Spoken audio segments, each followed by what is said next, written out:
Just weeks after getting training on how to use a life-saving drug, a state trooper put that training to use. He saved a Bluffton man who was overdosing on heroin. News Channel 15's Kaitor Pessoa met with that officer today. He's in Studio 15 with what he had to say. Kaitor. ISP Trooper Anthony Repass used narcan to save Josh Miller. Narcan is a nasal spray used to reverse certain drug overdoses. Repass is thankful he had some yesterday afternoon.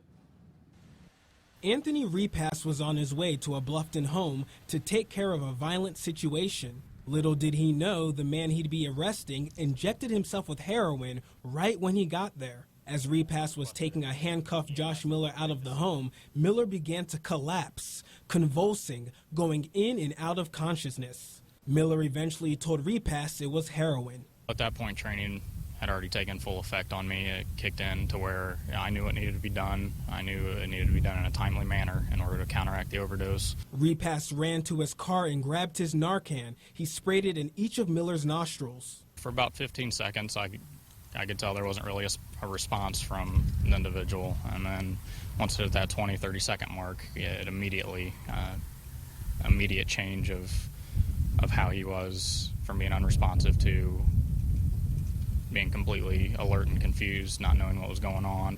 Repass says this is a perfect example of the danger of drugs. I think the drug users that, have been doing this for a long time, they don't realize that things like this are happening, and drugs are being cut with things like fentanyl and carfentanil, and overdoses are happening a lot more frequently. So obviously everyone needs to stay away from it now more than ever, I think, after what's been going on through the state and through the nation with heroin. Although many people on social media are proud of Repass's actions, he says he's no hero. Any officer in his position would have done the same. Repass was part of the first group of ISP officers to be equipped with narcan in July. He says Miller has been released from the hospital. In Studio 15, Kaitor Pessoa, News Channel 15.